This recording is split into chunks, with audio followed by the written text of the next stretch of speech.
नमस्कार दोस्तों, स्वागत है आपका हमारी एक और वीडियो में। आज हम बात करेंगे दिल्ली के जाट सम्राट सलकपाल तोमर की। महाराजा सलकपाल तोमर समंत देश के राजा थे। वे महाराजा अनंगपाल तोमर के दादाजी थे। इनका जन्म मार्ग पूर्णिमा के दिन सन 1961 ईस्वी में महिपालपुर के पास हुआ।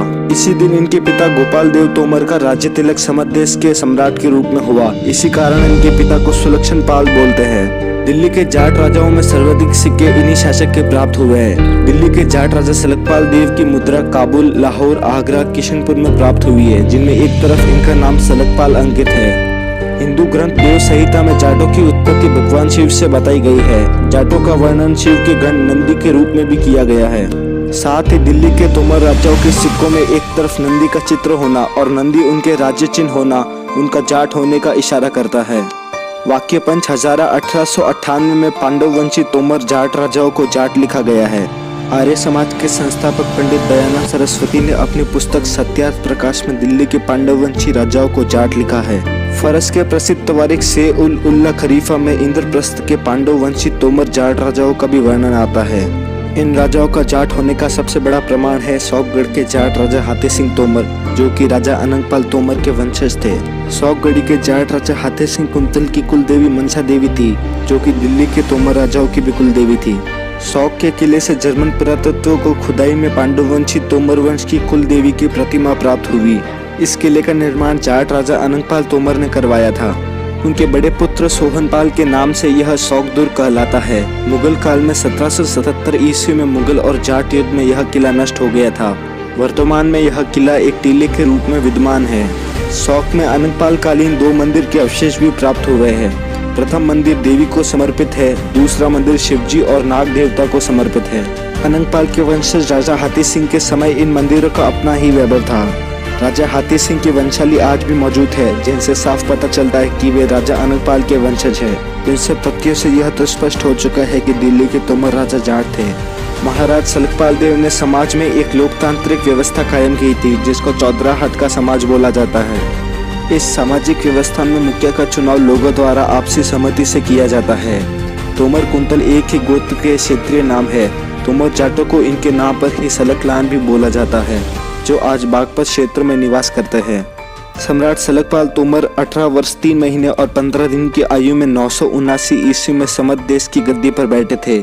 उस समय तक तोमर राज्य को अनंग प्रदेश या समंत प्रदेश के रूप में जाना जाता था। दिल्ली की स्थापना इनके पोते महाराजा अनंगपाल ने की थी, जो इनके भाई जयपाल के पुत्र कंवरपाल के लड़के थे। इस समय इस जाट राज्य की राजधानी इंद्रप्रस्थ थी। महाराजा सलकपाल तोमर ने 979 ईस्वी से 1005 ईस्वी तक 25 वर्ष 10 महीने और 10 दिन तक शासन किया। अपने शासनकाल में इन प्रतापी जाट नरेश ने बहुत से किले और मंदिरों का निर्माण करवाया, जिसको बाद में मुस्लिम शासकों ने नष्ट करवा दिया। नामचीन इतिहासकार मेजर कनिंगम, सैयद अहमद जैसे अनेकों इतिहासकारों ने इसका वर्णन किया है। हरिहर ने अपनी किताब तोमर इतिहास में लिखा है कि हजम निजामी ने जिन सौरवपाल राजा का वर्णन किया है, वे जाट राजा सलकपाल तोमर ही थे। इन जाट राजा का विवाह देशवाल जाट राज्य घराने के राजकुमारी राजल देवी से हुआ। इनके छोटे भाई कुंवर जयपाल तोमर का विवाह भी उसी राजघराने में राजकुमारी राजल देवी की छोटी बहन से हुआ। महारानी राजल देवी को बड़ी माता के रूप में आज भी बड़ी श्रद्धा से पूजा जाता है, जिनका भव्य मंदिर आज भी किशनपुर में मौजूद है। आज के किशनपुर में एक विशाल तालाब का पूर्ण निर्माण चौधराहट की स्थापना के बाद इन्हीं जाट नरेश ने करवाया था। रामायण काल में इस तालाब को रामताल बोला जाता था। इसका नाम आज भी रामताल है। इन्होंने किशनपुर में एक न्यायपीठ की स्थापना कराई थी। हस्तिनापुर के प्रसिद्ध किले का पूर्ण निर्माण इन्हीं जाट नरेश ने करवाया था और दिल्ली की लाल कोट की नींव इन्होंने ही रखी थी। तोमर गोत्र को दिल्ली के जाट राजा सलकपाल तोमर के नाम पर ही सलकलान कहते हैं। इनकी खाप को देश खाप कहते हैं, जिसके नाम 2 कारणों से देश खाप है। एक तो यह कि राजा सलकपाल के बेटे देशपाल इस खाप के मुखिया थे। इनके नाम पर ही इस खाप का नाम देश खाप पड़ा है। दूसरा, यह खाप बहुत अधिक क्षेत्र में है, जिसको देश नाम से भी जाना जाता है, इसलिए इसको देश वाले भी कहते हैं। देश खाप कभी गुलाम नहीं रही, किसी गैर राजा के अधीन नहीं रही। तोमर जाट ज्यादातर उत्तर प्रदेश के बागपत जिले में निवास करते हैं। बागपत क्षेत्र में तोमर गोत्र के 84 गाँव है। तोमर खाप इस क्षेत्र में देश खाप के नाम से जाना जाता है। अगर आपको यह वीडियो अच्छी लगी तो इस वीडियो को ज़्यादा से ज़्यादा शेयर करें और हमारे चैनल को सब्सक्राइब करें और हमें सपोर्ट करें।